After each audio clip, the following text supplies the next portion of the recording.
The Thames Path Killer. Detective Rob Miller Mysteries, Book 1, by BIBA Pearce. Narrated by Nathaniel Priestley.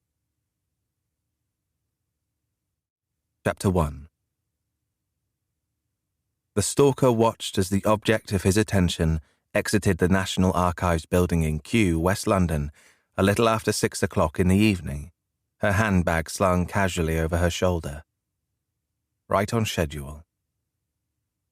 She glanced up at the April sky and frowned at the ominous clouds that threatened to erupt at any given moment. It was still light, but only just. The sun had already set, and what little light was left was hastily following its descent into darkness. She hesitated. The stalker knew what she was thinking. Should I take the river path to the right, which is quicker but more isolated, or should I stick to the main roads, which are safer but will add 15 minutes to my walk home? She turned right, opting for speed over security. The stalker smiled to himself. Perfect. He followed her around the brutalist building with its gunmetal grey chunks of concrete in complex spaces casting long, chaotic shadows across the surrounding lawns. She walked fast, her jacket pulled tight around her slender frame. He could hear her heels crunching on the gravel path as she made her way towards the river. He knew her route by heart. She'd follow the towpath along the Thames for just under a mile, after which she'd climb the steps to Kew Bridge, cross it and turn left into Brentford. Her apartment was off Brentford High Street, a new tower block with a cold, characterless exterior and shaded windows. It had probably been advertised as having a river view, but her apartment didn't. It faced the wrong way. As she turned onto the river path, the heavens opened and the rain began bucketing down. The stalker hung back as she fiddled in her handbag for an umbrella. "Come on," he muttered, watching her launch it against the deluge. And she was off again. The towpath was secluded along this stretch, which was why he'd chosen it. On the right-hand side was the river, swollen and about to burst its banks, while on the left, an impenetrable tangle of trees and foliage backed onto allotments. There was nobody around thanks to the weather and the high tide. Except her, of course. The stalker narrowed the distance between them, careful to keep to the left, where the trees overhung the path. The leaves were only beginning to grow back after a long, frosty winter, and the gnarled branches cast twisted patterns onto the gravel. Here, in the shadow of the foliage, she wouldn't see him approaching. He wore soft-soled trainers to mask his footsteps, and where he could, trod on tufts of grass and fallen leaves. The moment of truth was approaching. She was almost there, at the point where the allotments ended and the field began, where the trees were thicker and the undergrowth deeper. The point of no return, he called it. The point where he had to act or the opportunity would be lost. Sure, there would always be another night, but tonight it was as if the universe was working with him. The weather, the timing, and her decision to take the river path had all colluded to create the perfect opportunity. He wasn't going to waste it. His heart rate quickened along with his pace. Keeping his back to the undergrowth, he almost ran the last few meters but forced himself to keep steady in case she heard him. He needn't have bothered. She was oblivious to any sound other than her high-heeled boots on the gravel and the rain pummeling down on her umbrella. This was it. The moment he had been waiting for. The moment where he would make her pay. The stalker took one last look around him, checking the path was deserted. It was. Time to strike. He lunged at his target, putting one hand over her mouth and the other around her neck. He felt hot breath against his palm as she tried to scream. She dropped her umbrella and struggled against him, but he was so much stronger than her, it hardly seemed a fair fight. Within seconds, he'd pulled her into the undergrowth. It was wild and bushy and swallowed them up almost immediately.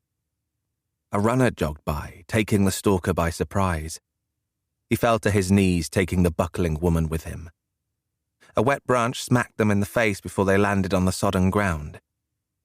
She tried to shout out, but he clamped down harder over her mouth and the jogger didn't hear her muffled moan. He ran past with only a cursory glance at the abandoned umbrella, oblivious to the woman being attacked only yards away. That was close. She wouldn't stop wriggling, so he tightened his hold around her neck until he felt her strength ebb away.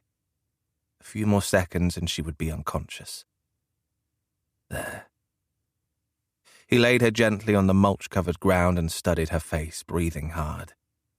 Her eyes were shut and her chest rose and fell in an even rhythm like she was asleep.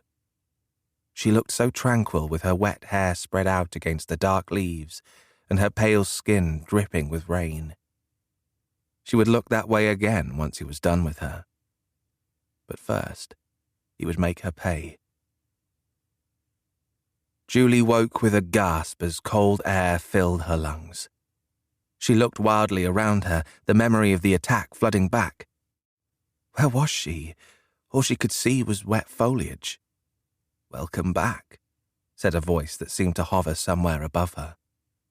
She blinked against the rain.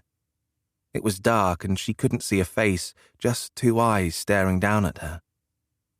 For a moment, she thought she'd been abducted by some supernatural being, then she realized her assailant was wearing a balaclava. Terror rose up and threatened to choke her. She opened her mouth to scream, but he had anticipated it and slapped tape over her lips. Julie tried to move, but her hands were tied together above her head. They wouldn't budge. He must have secured her to a branch or a tree stump or something. She lashed out with her legs, noticing with alarm that he'd removed her boots. Her legs kicked air. He laughed and sat down on top of her. "There's no escape. You may as well relax and enjoy it." He began to undo his jeans. "Oh, God. He's going to rape me." Nausea rose into her throat and she began heaving against the gag. She lifted her head to stem the rising tide. "Settle down." He forced her head back down against the ground. Then he pushed her dress up and ripped off her underwear. The rain felt wet and cold on her bare legs. "Please," she wanted to beg. "Please don't do this." But she couldn't speak. She heard the sound of a wrapper and knew he was putting on a condom. His hands slid between her thighs and pushed them apart. She tried to resist, but he was too strong. He kneed her in the groin and she winced at the pain. She fought savagely against his weight, pinning her down. She could hear him panting above her, his acrid breath on her face. "Keep still," he growled, "or I'll hurt you even more." She ignored him and bucked like a bronco until one of her legs got free and connected with bare flesh. "Shit, you bitch!" A hard fist smacked into her face. Blood spurted from her nose. Her vision clouded and it was only the cold rain that kept her from blacking out. In a haze, she watched him pull down his jeans, put on the condom and straddle her. She writhed uselessly as he entered her, desperately trying to shout out against the gag. It hurt. She squeezed her eyes shut, trying to block it out. With her blood-filled nose and the gag over her mouth, it was hard to breathe. She began to panic, thinking she might suffocate. She thought of Justin, darling Justin, waiting for her to come home. He said he'd have supper ready, a bottle of champagne and their own private celebration. Now it would never happen. She'd never know what it was like being Justin's wife, the mother of his children. Tears ran down her face. Dinner would go cold. Justin would wonder where she was. Then worry would set in. He'd call her mobile, then her work. "She left hours ago," Ziv the doorman would tell him. The police would be called. Her attacker's motions grew more and more frantic and she knew he was nearing the end. He made a low, rasping sound and then his hands closed around her neck.